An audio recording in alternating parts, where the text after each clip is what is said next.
Welcome to Entrepreneurial Minds Decoded. I'm Claudine Ang, and I explore the stories behind game-changing entrepreneurs.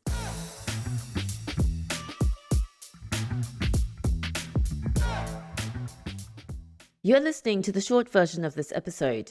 You can find the full conversation on the podcast page. What does Tumelo do? So Tumelo is a fintech company, and we help investors to wield their voting power at the companies that they're invested in.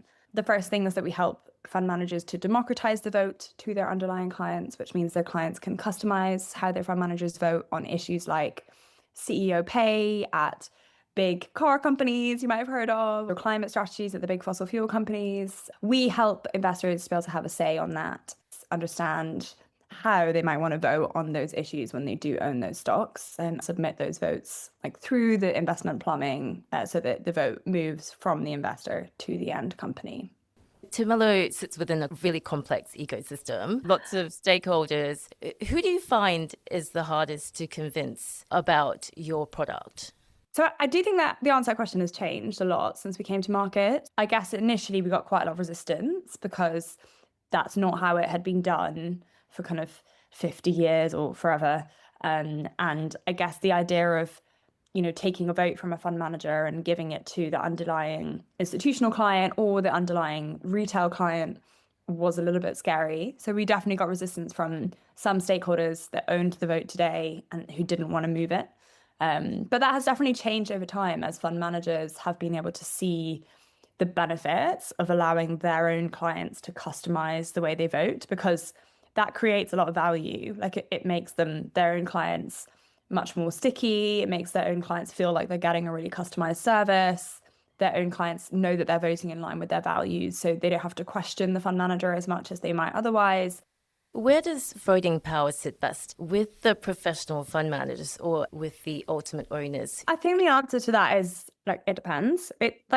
We're ultimately enabling a level of democracy to exist in the kind of investment voting market where it hasn't previously. It doesn't mean that it has to be used. You can still elect someone or choose someone to make decisions on your behalf. If you take, Elon Musk's pay, for example, and the CEO of Tesla, there are lots of people that supported that because they think that he's brilliant, and the best way to deliver value at Tesla over the short term is to support his pay package. And there are also lots of equally credible investors who didn't support that because they think that it's bad from a systemic perspective to have CEOs paid trillions of dollars when the average worker is paid a lot less, and it creates inequality and that creates systemic challenges. And there might have been other reasons as well in the middle.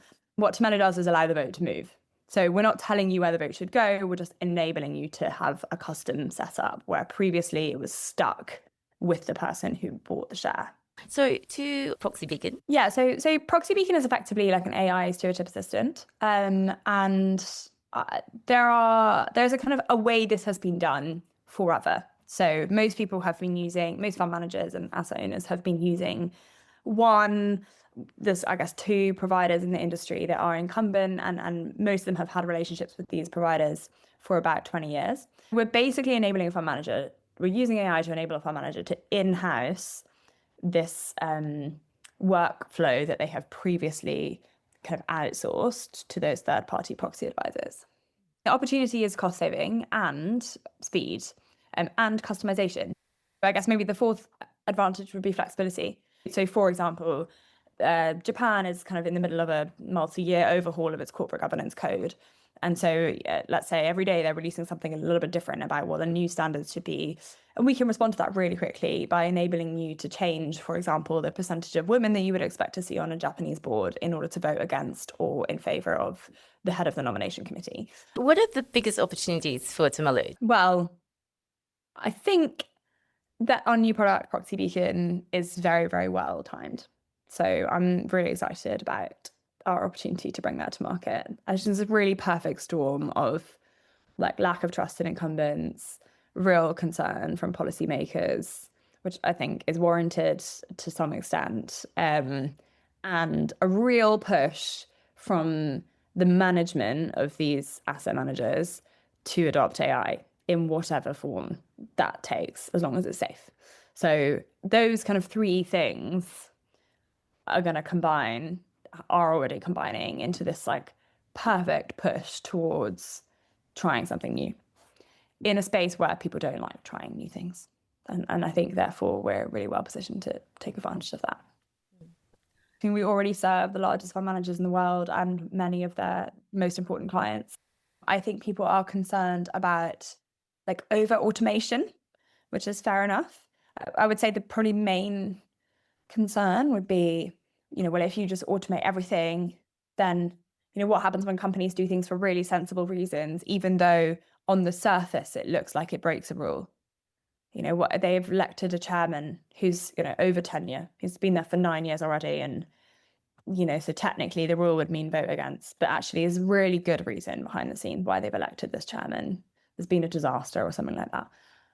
Will the AI catch that? And I think our answer is like, of course you can build a system that catches that, but you need to be thoughtful about it and you need to be able to include nuance and have an exceptions process and, have flags for that kind of thing. And so, having the SME knowledge that we do about how to build tools for stewardship teams, I think means that we can incorporate a lot of the things that people would otherwise be worried about. And we're not just applying like an automated vote against in all circumstances.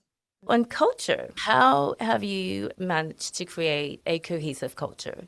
Yeah, so we have a hybrid culture. So everyone gets together at least once a month. Lots of people are in the office every week, but we don't mandate it. I would say we like treat people as adults, and we are kind of clear that people need to put the company first, and that they can do so with consideration to like their team members' needs and their own needs, and hence some people would choose to work at home more than others, and that's fine. We think it works really well. People collaborate when they need to and focus at home when they don't. So I just think we've been quite intentional about it right from the beginning. Like, it's not like we got to year 3 and thought, oh gosh, we better think about culture. I think probably I over-indexed on it. And maybe I spent too much time thinking about it early on because that was like the fun, easy thing for me to think about. I'm sure not all founders find it fun and easy, but it was easier than like our FCA authorization or whatever we were doing at the time. So I probably ended up spending more time on that. But I think it's paid off now because it's our culture is, it's cohesive and it's kind of moving along and evolving, but it's not chaotic. You grew up in Scotland. I remember you telling me this years ago, so forgive me if I've misremembered it. But you told me that when you were in primary school, you'd finish doing your homework, but you'd hop on your bike and cycle in the snow to your friend's house because you wanted to ride her horse. Yeah. So you run marathons. You've sailed across the Atlantic with your dad on his sailboat, just the two of you. And you also told me that you suffer from terrible motion sickness, so you were high on seasickness pills. You've always pushed yourself. Was this encouraged or self-driven? That's as always funny, this question, because it feels like you're like boasting, which is not what I mean to do. But I think for me, I was really just surrounded by people that did that all the time. So I would say it was encouraged, but not like actively encouraged. It's not like anyone was like, what business are you going to start? But it was just what I saw everywhere growing up. And my family didn't run like fancy companies. I would call Tumelo a fancy company. It's in a fancy space and it's all software and, no one's focused on profit. It's all about revenue and whatnot. So it's not like a normal business, but my family did run normal businesses. My mum was freelance PR and my dad had a marquee company, like, the big white wedding tents that he'd spent all weekend putting them up. And my uncles had a self-storage business and like a haulage business. He used to move sofas around. And I think I grew up around that. And it was really normal to think that I would start my own company.